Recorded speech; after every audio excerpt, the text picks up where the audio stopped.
we'll catch everyone to this. Hi, everyone. Sorry, we're starting now. We thought we were live 5 minutes ago, and we had a beautiful conversation, Seth and I, and our guest is waiting. So what I suggest we do is we'll just do a quick welcome and bring the guest and talk to the guest. Let's do it. So you're not sitting in the dark. So I'll just say this, just to those of you who wonder what happened.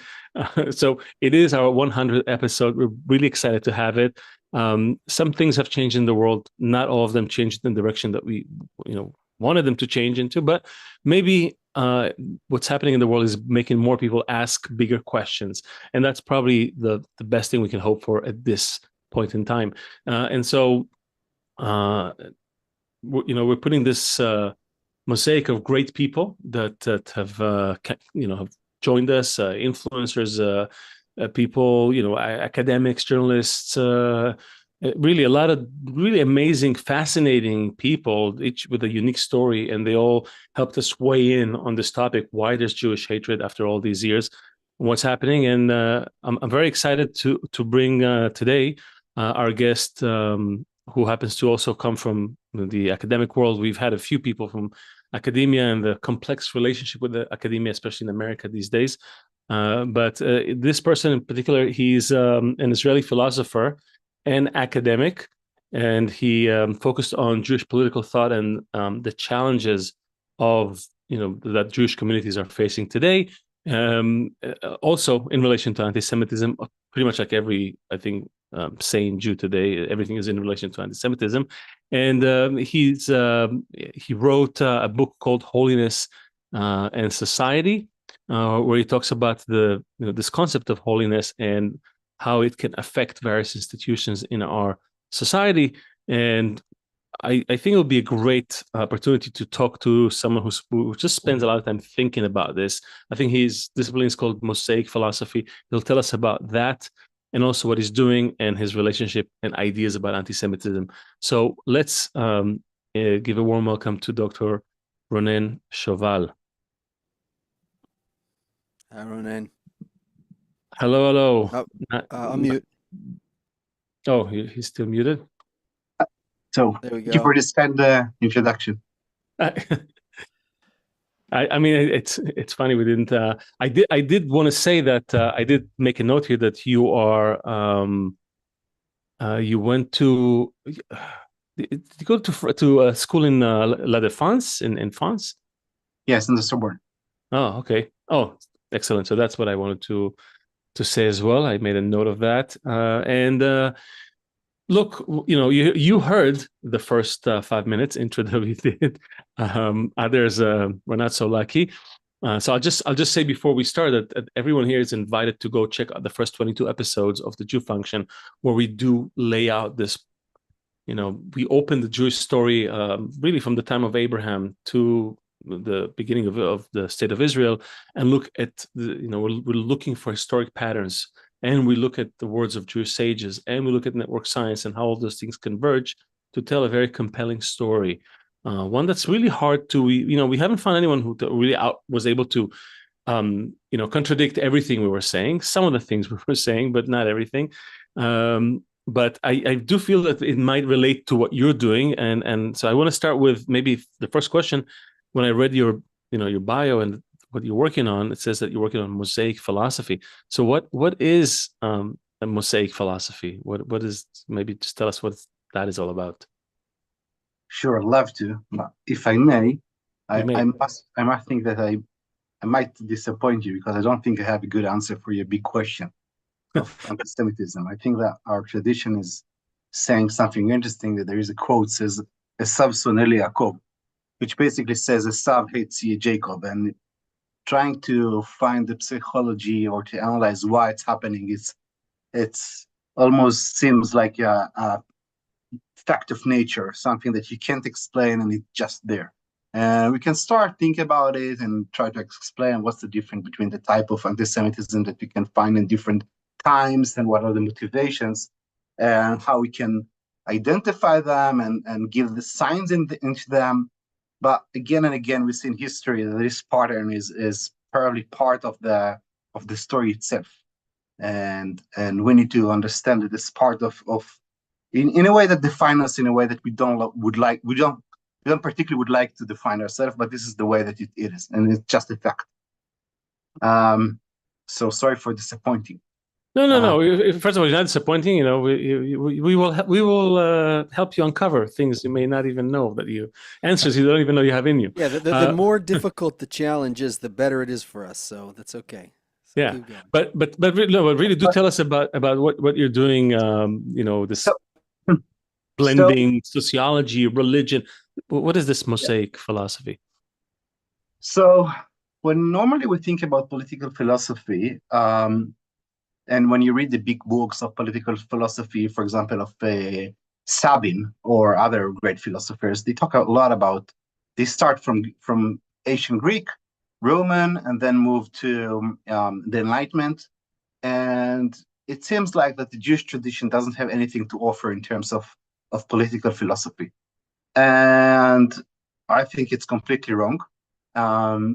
And I'm part of a group of philosophers who think this is completely wrong, and there is a lot to uncover in this great tradition, which is explicitly relevant to when you think about political philosophy.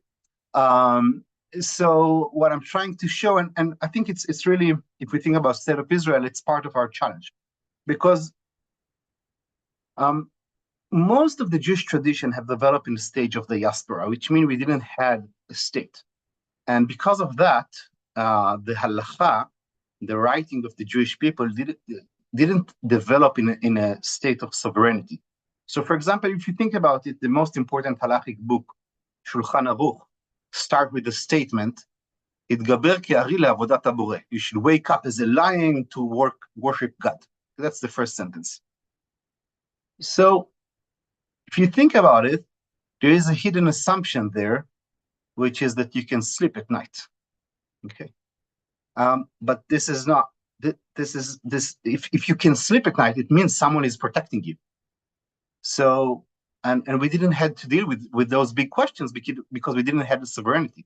So, if you look at the halacha has amazing relation when it talking about the individual, about the family, about the community, but it's not going to the layer of state. And because of that, when Jews came back to Israel and started to think about state, about how to think about state, they didn't have a tradition. So what they did, they actually went back to Rousseau, Locke, Hobbes, all the great philosophers, and were trying to take ideas. So if you read Medinat HaYehudim, the Jewish state of Herzl, he says quite literally, I'm reading Rousseau, and it's not relevant for us. Okay, it's just not relevant when you think about how to build a state. So what I'm trying to do, and it was actually started about 100 years ago, and you see a nice tradition right now that's developing around it, is to think about, okay, we didn't have these ideas during the diaspora, but can we go back before the diaspora and see what we have done? So I am focusing on the basic concept that Moses has developed in the first 5 books of the Bible, and trying to show and to explain that he had a full philosophy, political philosophy, which is quite unique, and it can enrich our conversation right now and give us ideas regarding what we should do and how we could imagine a better or different future than we think about right now. Can you talk about some of those things that you see in there? Most relevant ones, let's start with, not obscure things that aren't relevant to us right now. I think everything is relevant, actually. Okay, good. Then we have okay, first of all, I think that so when we let's start from the obvious. When we start to read, for example, Locke and Hobbes and Fortescue and Selden, the great philosophers of the 15th and 16th and 17th century, most of them actually were referring to the Hebraic tradition. In the 17th century, you see more than 60 different books which has basically the same name, which is the Republic of the Jews, okay? Which means that when we think about political philosophy, if you read, for example, the debate between Filmer and Locke, they are debating about the Bible. If you read Leviathan of Hobbes, part of the book is basically interpretation to the Bible, okay? So it's most of the principles that we think right now that they are coming from the Enlightenment actually got their inspiration from the Bible itself. Just give you some basic example. So, but you want more than just credit for this. Yeah, no, but I think that but we need to, first of all, let's have a common ground about what's actually starting there. Let's make sense out of it, and then we can add another layer. Okay. So the basic foundation, let's say, is separation of powers, for example, or another example is the sovereignty of the rule of law. For example, if you read in the Bible, the king has to write the Torah, the Bible. So he's not the source of the law. He has to listen to the law, okay, which is a unique idea. You have a different idea that there is a limitation of the amount of taxes he can have. So you have a private property over there. You have a concept which is, and I'm just talking about few sentences, few short examples, okay? The concept of that the king can have, he has to ask the people when he wants to make changes. There are many basic ideas that we are taking from the Asian Jewish tradition, and we impose it into the way that we think about law right now. Even the king himself is under the rule of law. That's the most basic thing that we need to start from there. What I'm trying to show that, for example, the separation of power, the balance of power, is also coming from there. But I think that my focus in my work is to showing that we have in the Bible a different concept of holiness, and that holiness is, we tend to think about holiness as something which is relevant for the individual, but the Bible is offering for us a different framework to think about holiness as something which belongs to the collective. Therefore, holiness is being grasped as a political concept, not as an individual concept. So, just so we're clear on some of the definitions. So, to anyone who's trying to wrap their head around it, who are not political per se, but as soon as you leave the realm of the individual, in your mind, it's not going to just to social; it's going to political. Already, there's the flow of power and the control and all those things that characterize politics, or do you have a different definition of what's that collective all about?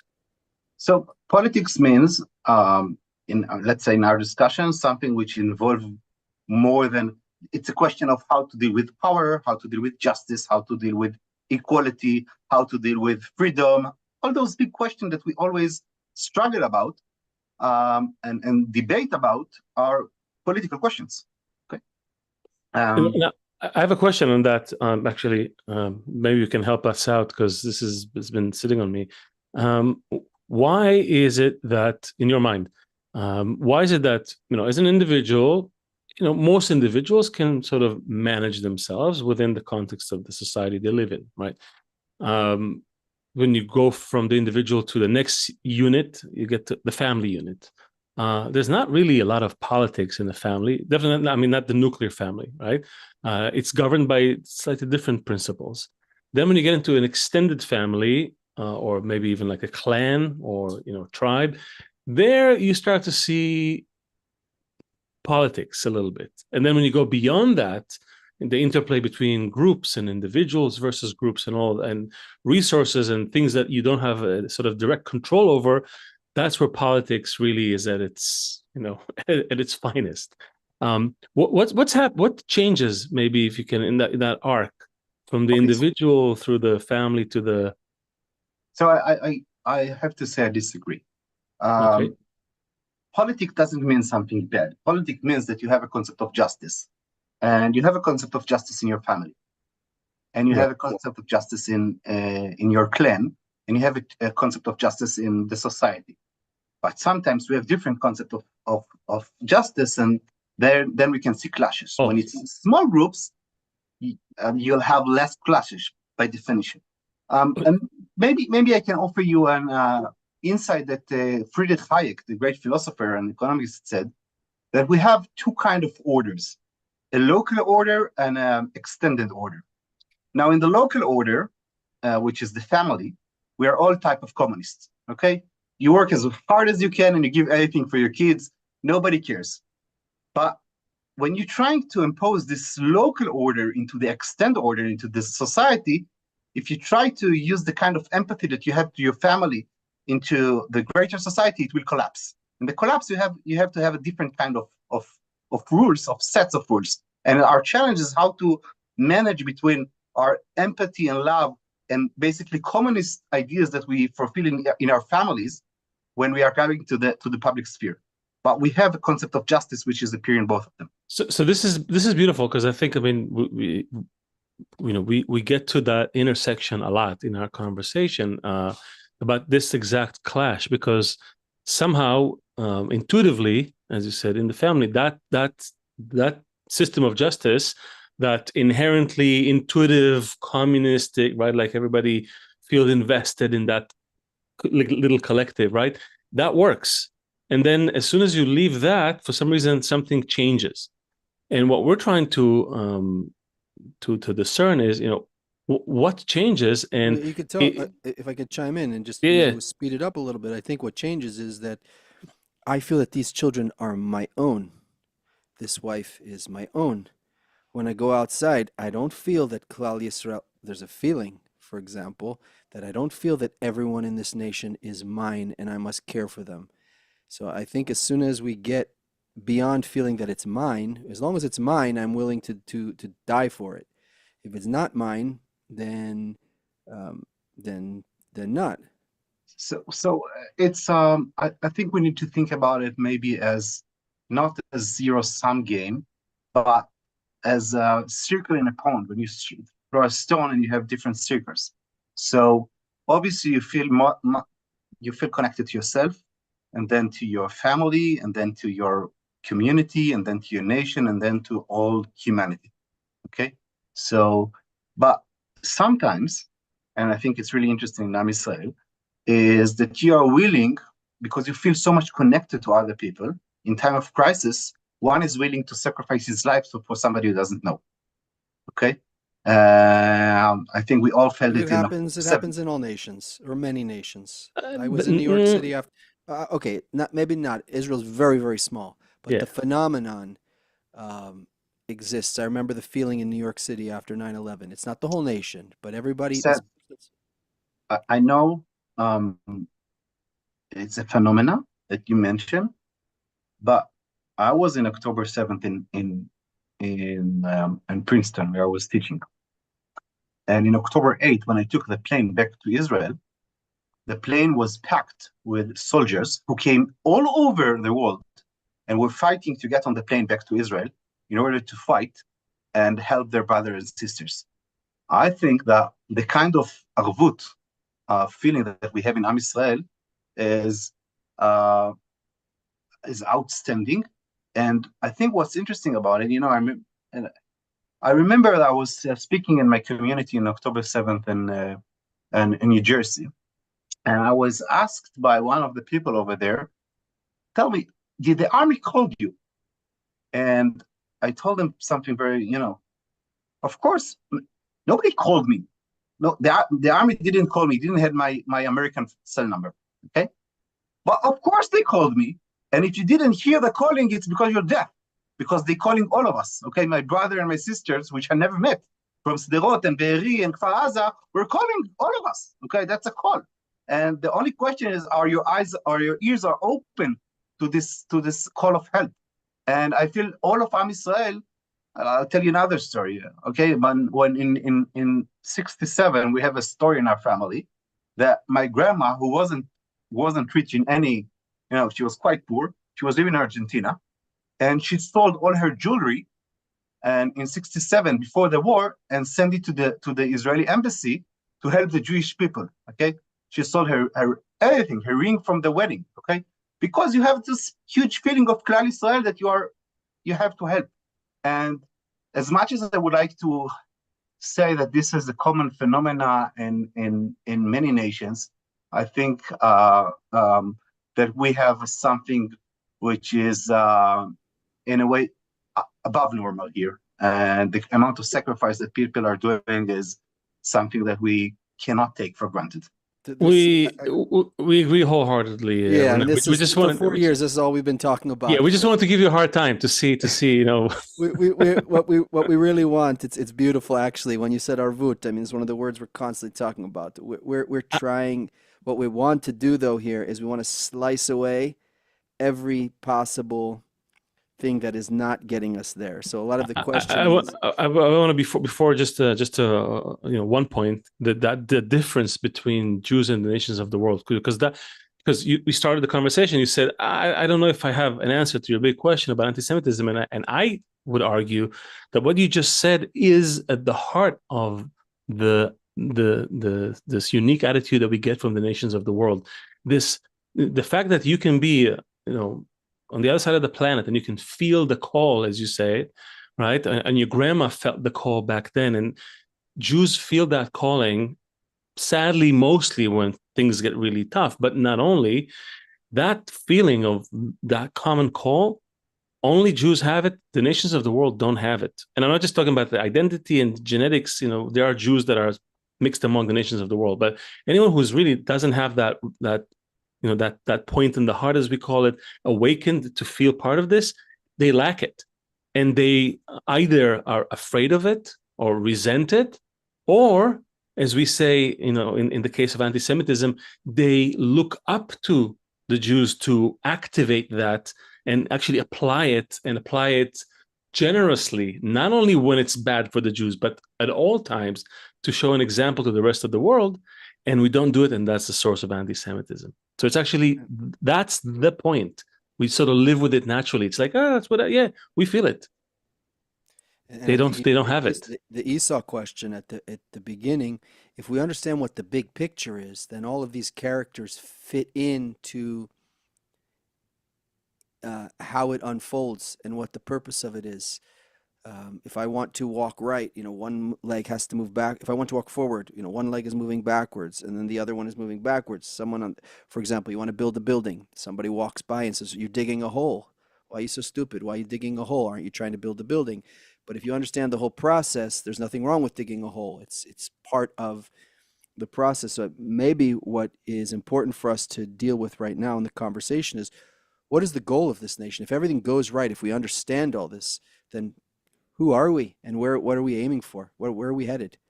Okay, so that's coming back to the I think the message that Moses is offering us. In the heart of this discussion of collective holiness, which is a political concept, as I said, the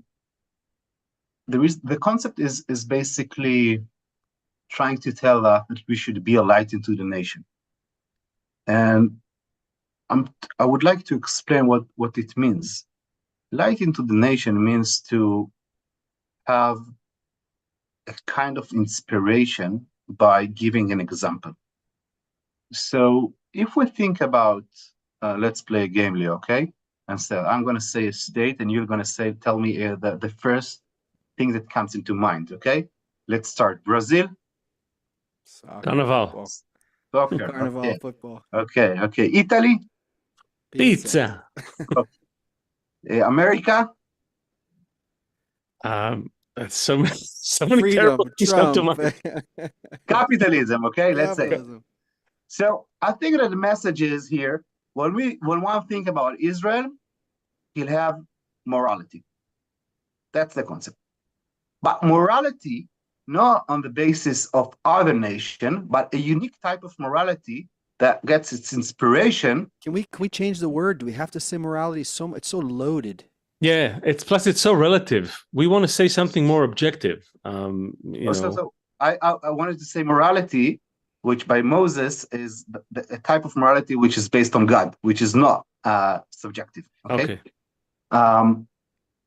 Which means that, and this is why holiness is supposed to be collective, because it's answering the question how one's behave or how a state behave.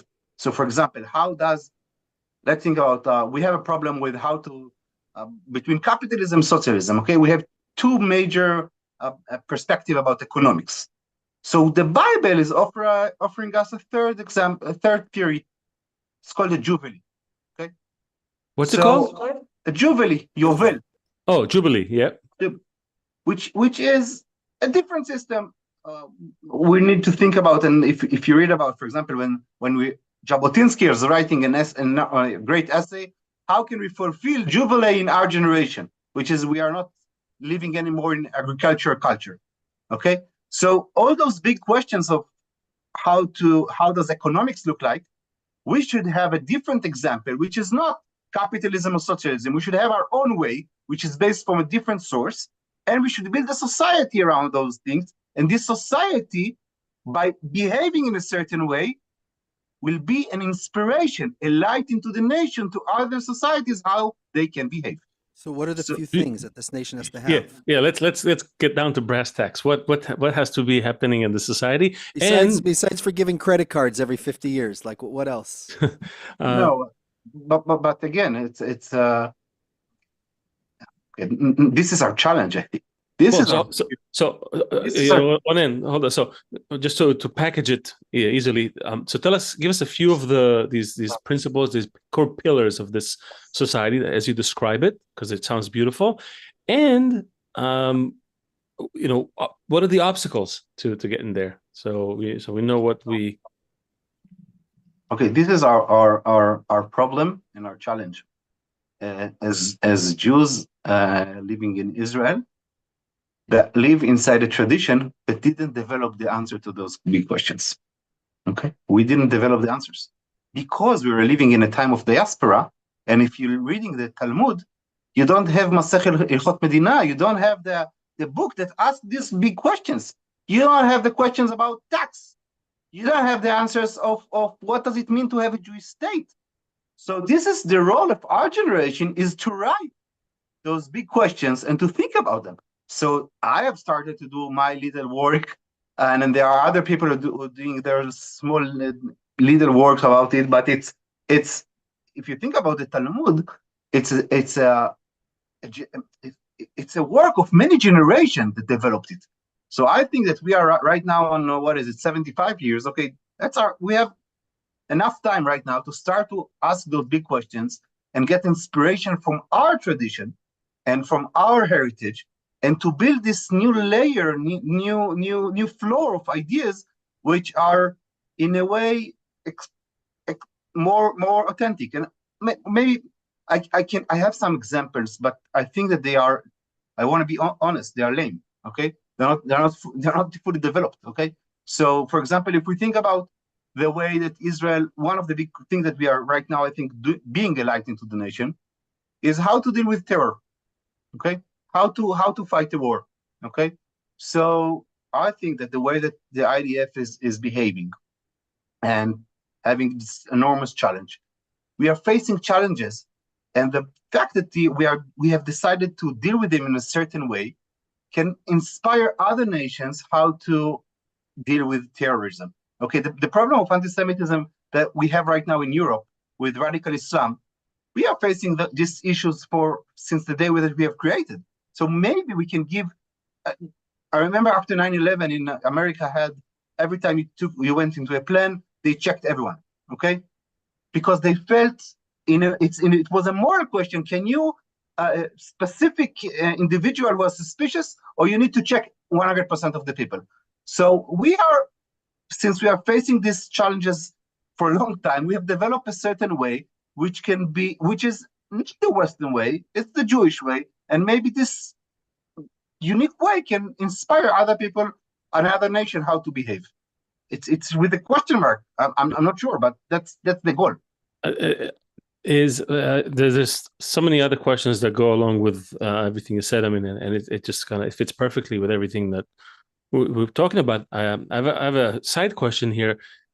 Is anyone from the political sphere actually taking notes from what you're saying?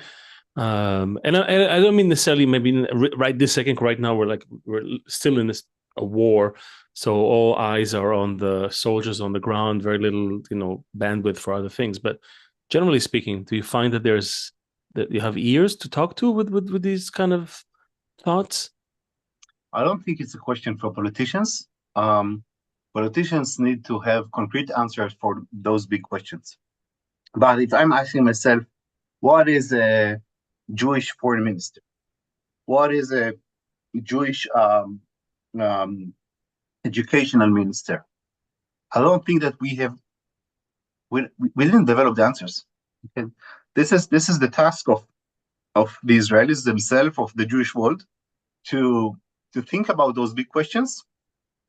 How do we imagine tax? How do we understand the concept of prison?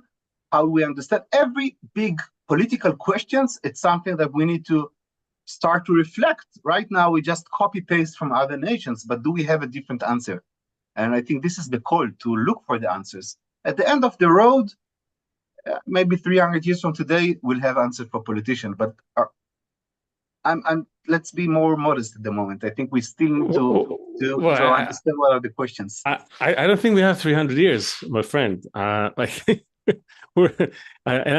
not being pessimistic. I'm actually a very optimistic guy by nature, and I know I live in Israel. I used to live in, I lived in New York for 20 years. I moved back to Israel.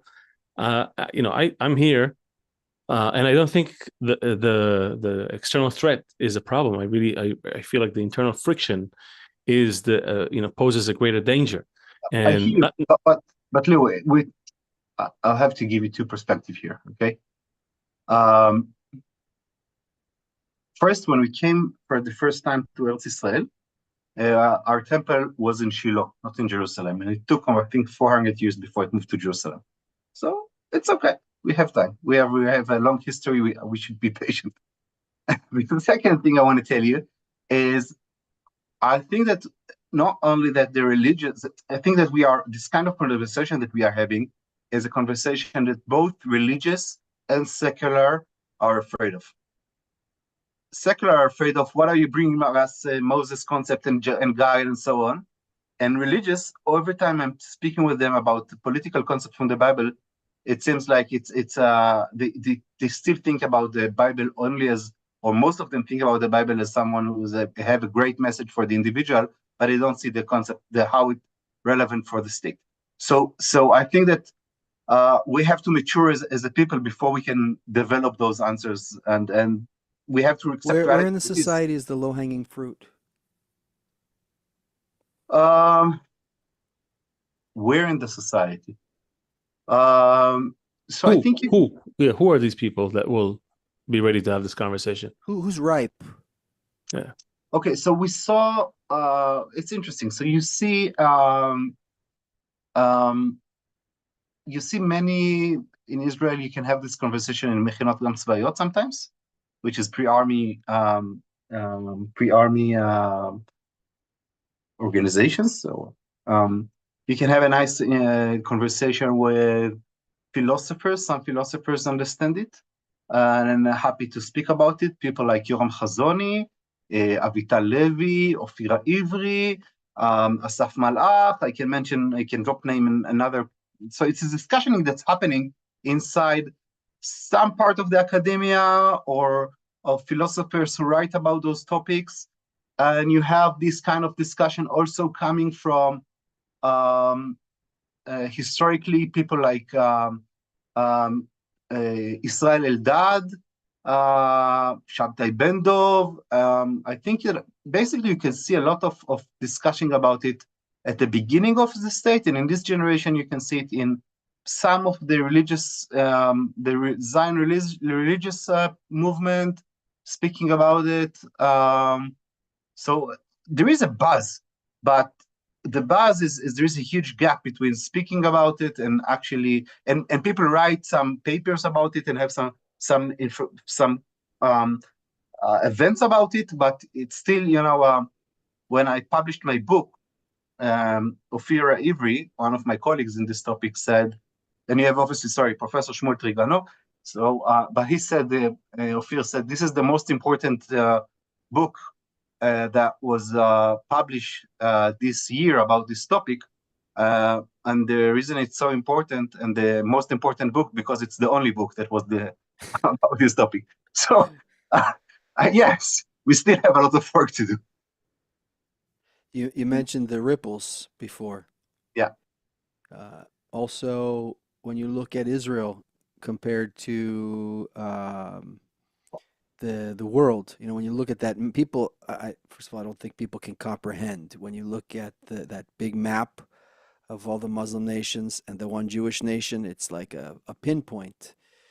I don't think people can comprehend that, and the influence that the Jews have or that Israel has on the world is not obvious, and it's totally not proportional in a sense, unless every Jew is worth a few million people. Then in that case, you know, that's what's happening. But also within the Jewish people itself. So there's internality, meaning like Israel, and then externality, meaning chutz la'aretz, like the rest of the world. And then within Israel also, let's take that same paradigm and say that within Israel, there's like the Israel within the Israel, and then like the nations of the world within the Israel. And that same ratio, it wouldn't take that the same way that Israel affects the whole world. If the Israel within the Israel affects the nations within the Israel, then we can also have this profound effect. So when you talk about those ripples, I don't think we need to go to our biggest enemies or the biggest ones who are against right at first. We need to find that low-hanging fruit and build this small critical mass, and it will naturally ripple through. So I think we have two different discussions about. First one is what is the message of Israel, and by the way, I think I forgot to mention something important that I'm sorry for this short comment. But also we saw, we could see a big influence at the beginning of the Zionism, mainly in the Avodah movement, people like David Ben-Gurion. If you read in the Independent, it's talking about the prophet message, and I think it's directly about that. And you can see that Beryl Katzenelson work, and Ade Gordon and other important, it's coming mainly actually came from the left at the beginning of the state, but just closing the comma now.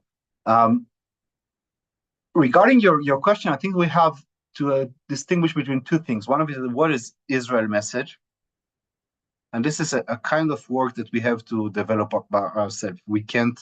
Nobody will do this hard work for us. And the second is how can we work together with the world. And once we will have a better answers about who we are, I think we'll be able to find a better allies around the world. Because if we are selling ourselves only as a startup nation, it's not enough. It's nice, but it's nice to have, but it's not unique in any way. Startup nation you can have in Taiwan, okay? Our message is not about being very smart in AI or computer science. It's about showing a different relation to morality, and I think this is our challenge: is how to develop ourselves. And then once we have those answers, let me suggest a path here, okay? Well, we think about the UN, okay? And we all hear and feel that the UN is a rotten organization. So I would imagine that an important tool for Israel to spread its message is to develop the UN, which is based from Jerusalem, and will invite to take part in this new UN only state who have moral ground, common moral ground. Wow. So this is something I think is we can achieve. That's incredible. So I want to. I know we don't have a lot of time left for this talk, but it sounds like we need to talk more. But I want to throw a little tiny wrench in the wheels here because we like to do it.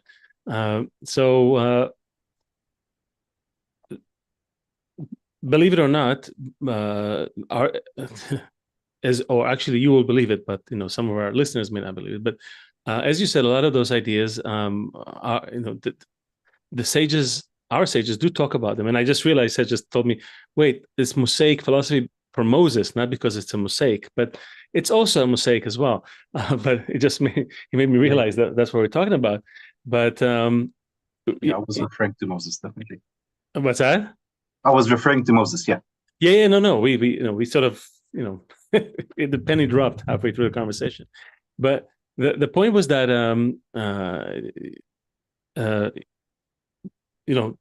when our sages talk about this, and specifically when you look at the more recent Jewish sages like Yehuda Ashlag, I don't know if you guys included him in your writings, because you said there's no Masechet for the nation, but he did publish a newspaper called The Nation, right? The same guy who wrote the commentary on the Book of Zohar and the Ariz Etz Chaim, the Talmud, the study of 10 Sfirot. He tried to publish a newspaper that would appeal specifically to the people who were establishing the nation, the young Israel nation. Let's send it to Ronen. No, I will. That's not the point. What I'm trying to say is, he not only saw the opportunity, a young nation, let's influence it from the get-go, and he had meetings with Ben Gurion, and he tried to instill those ideas. How do you make this communism that works in a way that is extended, really, that covers not the communism that's failed in Russia, but this thing that we saw, that system that somehow has a higher purpose, higher set of laws, and it all sits on one thing, and the thing is human nature. We have to address the elephant in the room, which is the Esau. The Esau inside of you, right? The Pharaoh inside of you. The ego, our desire to receive maximum pleasure, minimum pain, at the expense of everyone and everything. And with some, it's very small, so they almost, you can say, oh, these are good people, but it's purely circumstantial. You take someone, you make him CEO of a big company, he will start to make the same calculations, right, as that egoist. You make him the president of the country, he will make the same calculations. It's we see at the top of the ladder is the biggest ego, and that was that's natural. That's a natural thing. But unless we sort of recognize it as the obstacle and address that first, the question is, can we really have these conversations? Can we really start to adopt these new ideas, bring them into our society, if we don't deal with the obstacle, the thing that... Yeah, so I think that this is a very good question, and I think we have our tradition offers a good answer for that. If you read about the philosopher who wrote about the social contract, like Hobbes, Rousseau, and Locke, they all start with the different understanding of this question that you asked. And basically, if you have an assumption that the human being has a very, very good heart, and the reality is broken, then you tend to blame the institutions of the society that created this. So basically, one would have a bad understanding of the rule of family, the rule of police, of the rule of state, because it rotted the human being that used to be good. The vice versa would be a perspective that the human heart is bad, and therefore you need a very strong religion, society, families in order to control the animal and make sure that it grows into a better function society. Now, basically, I just described, let's say, Rousseau and Hobbes. Okay, but the Jewish tradition has... don't forget Machiavelli, who just said, just ride this animal out of town and screw everything in the process, right? The Torah, the Bible, is offering us a different perspective. God is actually saying at the beginning of Genesis that the heart, Yetzer Lev Adam Ra min Ne'urav, which means, my translation would be something like that: the heart of the human being is bad when he is in his youth. Now, it's really interesting, because it doesn't say that it's bad when it was born. It says that when it's youth, which means the individual might grow up. He doesn't have to stay in his youth condition. So we are not sure whether you're born right or good. When you are 16, 15, 14, when sexuality comes, something happens, you have yetzer, you have needs, physical needs, which you are in a phase of thinking about yourself and you become evil. But there is a potential that you won't stuck there. You might grow up. And Hebrew grow up and overcome is basically the same word. Gabrut with bagrut. Very similar word. You have to grow up on yourself in order to be adult. Okay? And basically the Bible is saying to us, yeah, there is a phase that human beings are bad, but they have the ability to become good. And then when you work God, the Bible is offering us that you have to work God with both your needs, with your good intention and with your bad intention, because they all come from the same soul. Okay, and I think our tradition is telling us few very interesting things about it, because if you are trying to eliminate the need for sexuality, if you're trying to eliminate human nature, you kill life. It's also impossible. You see that you can't really tame it to the point that you destroy it. It's nature won't let you. People will rise against it. Yeah, but I think it's important, because if you look at the concept of holiness in Christianity, they would tell you that the holy person doesn't get married.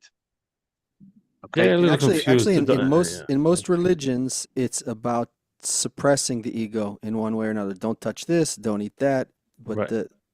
But here you can see that it's saying you are not. It's not like, let's say in Islam, you're not allowed to drink. So no, they would tell you you can drink, but you need to make the drink holy. It's sublimation. It's always sublimation of the bad or the lower needs into a higher concept. Okay? We call it adding the intention to it. We say you have to add the intention to what you're doing. So the action is going to be the same. The desire is not going to change. But why are you doing this? Who are you doing this for? It's deeper than that, Leo, because rape and love is the same action almost, right? Yeah, almost. We give the example of someone cutting you with a knife, right? A surgeon versus a killer in an alley, right? One wants your money, one wants to save your life. So so I think it's the intention changing the action itself. It's not the same action. It changes the outcome.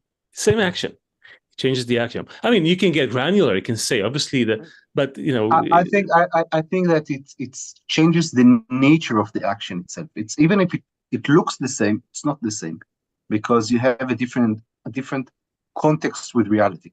Okay. Well, so this is my 2 cents here.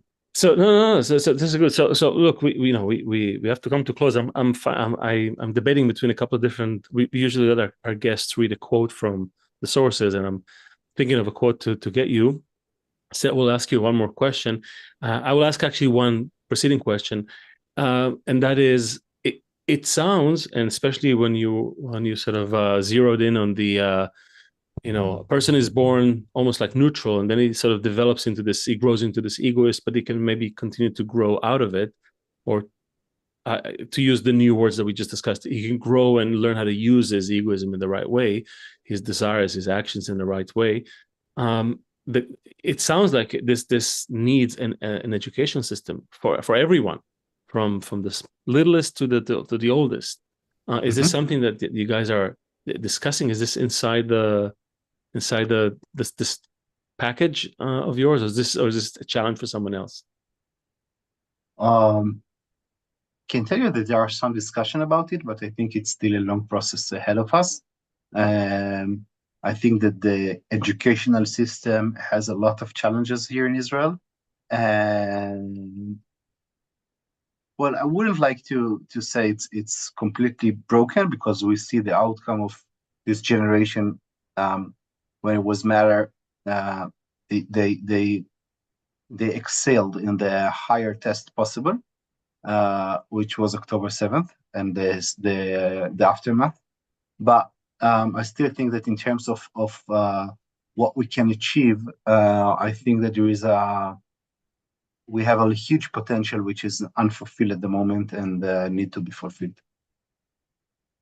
And unfortunately, I'm not the one that going to develop the answers for that one. I'm the one trying to maybe sometimes give tool to the teachers and to the masters of the schools, but I'm not on the stage of developing answer for the masses. I'm not there. I'm teaching at Argaman Institute, and we have about 100 students each year, but they are more in the I would say the philosophy or economics or strategy, and less on the level of education, unfortunately. But one day we'll have an education department as well. Don't belittle at all what you're doing. We've talked to a lot of people here, and from all different walks of life. It's incredible, actually. And Leo and I have been studying Bala Sulam together for 20 years. It's incredible how many of the things maybe you've discovered through the philosophy from wherever. Yeah, I see all the books there. So you have Bala Sulam there? I have it here. It should be. Uma, you have Arvut, you have. It should be here. I need to find it over. Okay. Maybe it's in the living room. We should send you. He did Matan Torah, the Arvut, and the writings of the last generation. Yeah, these are. I think you really enjoy these, and you'll see how much of the things that you're talking about are in there. And when you talk about the ripples, you have 100 students a year. You have no idea how this is going to get into the society. What I would ask is a last question, and we're really impressed. Not that you need to hear it from us, but it feels great to hear these things coming from you. Speaking of philosophers, it's like Schopenhauer, these 3 stages of truth. Like at first, truth is totally ridiculed. I don't know what the middle one is. I guess it's kind of accepted, and finally, it's like self-evident. Like, of course, that's how it is, right? So when you talk about like this UN that comes out of Jerusalem, for example, it's an unbelievable idea.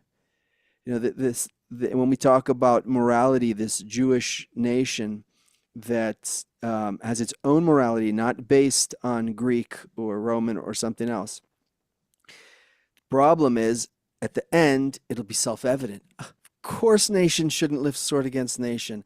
Of course, everyone should take care of each other in Arvut. Of course, they should be as one man. But this middle phase, or this first or second phase that we're in, is the trouble. We need to, right? Well, and that's why I said to Leo, I think it's a process, and we need to have patience. But I'm sure that we have. I'll tell you the challenge. When you think about science, the knowledge of science is getting better and better each generation. Okay, we didn't have I don't know, iPhone, but my kids is going to have something much more developed than iPhone, right? Personal robot, probably. Probably, right. But in morality, each generation starts from scratch. The moral knowledge doesn't move to the next generation. Each generation have to grasp it from the beginning.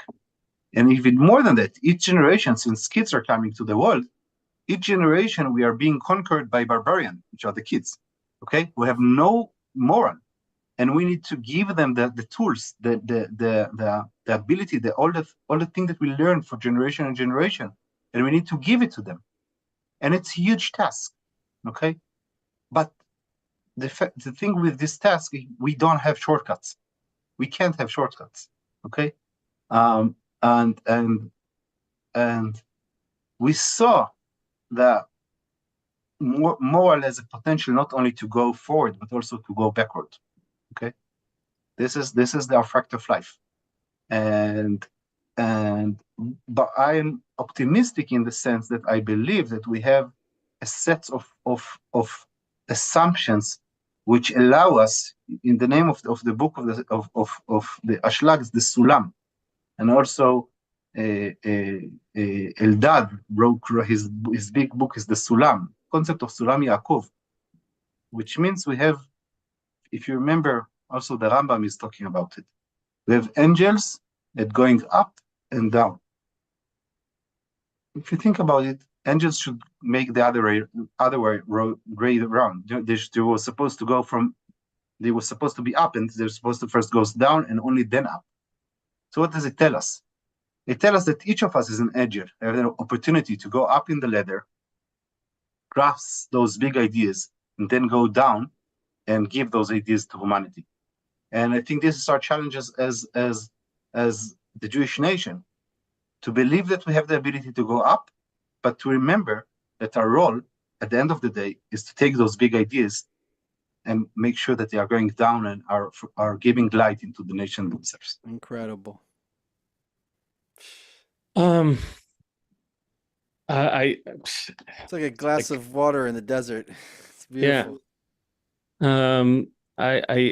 There's really I was like going back and forth as you were talking. I was going back and forth between different quotes from Baal Salam that speaks about it speaks about the ladder and speaks about every generation and how really these things are not inherited. We have to teach them. We have to they have to acquire them. So there's a lot of great quotes, but eventually I ended up with this quote from actually from Rav Kook. If you do us the honor and give it a read, it's in the chat. It's time to bring up. Okay, sorry. How can you translate the Rav Kook? It's almost impossible. I don't know how to do it. It is. Leo's good. Very good. By the way, I think one of the people that you should also consider is Manitou, which is, I think, has a very interesting perspective on those. Who is it? Manitou, yeah. Manitou, one of the students of Rav Kook from French, and amazing philosopher. He wrote exactly about those topics. Anyway, it is time to bring up and revive what has been forgotten for the heart of many. The condition of the generation and its spirits demand learning with the intellect from the sources of the Torah that which should have been found naturally. National love, as it should be, beginning of every upright nature and every moral and proper conduct, which is good in the eyes of God and men. Where is it from? This is from Rav Kook. I'll tell you the exact place. Torah? I'll tell you. Hold on. I didn't copy the source. I have the document here. I'll find it in a second. But meanwhile, I'll say that. Hold on. I'll tell you. This is from Israel's vocation and its nationalism. Ah, nice. By the way, if you read the Orot Torah of Rav Kook, the first chapter, you would see again that he's speaking exactly about the topic of our conversation today. This 2 pages over there, it's basically our conversation. So you should definitely. Which one? Orot Torah Perek Aleph. Yeah. Orot Torah, I know. This is actually, I'm sorry, I misled you. It's from the treasures of Otzarot HaRaya. This is from that. Ronen, I had no idea what we're going to walk into. When I asked Perplexity about your take on anti-Semitism, and Perplexity was like, it doesn't say much about the problem, the solution. You should publish more about it, because I think you have a lot to say. I think, and you were saying it so eloquently and so beautifully. Yeah. And this is a really confidently and calmly and it's thought out. It's a gift for us, and it's also proof that we're not completely crazy. That there are other people. You have a serious person here, Leo, who is also saying the same thing. I know. So this is great, and this is another reason why you guys should listen to this podcast, promote it, support it, like, share, comment, leave a review, because it helps to get more people onto the conversation, which we believe is the first step to any sort of serious change. Get more people into the conversation. It doesn't happen in a lot of places. Only one book was written about similar topics last year. Where you can find this book, by the way, Holiness and Society. It's in Amazon. You can go to Routledge, that's the publishing house, or go to my site, ronenshoval.com, and you can have a link to Routledge.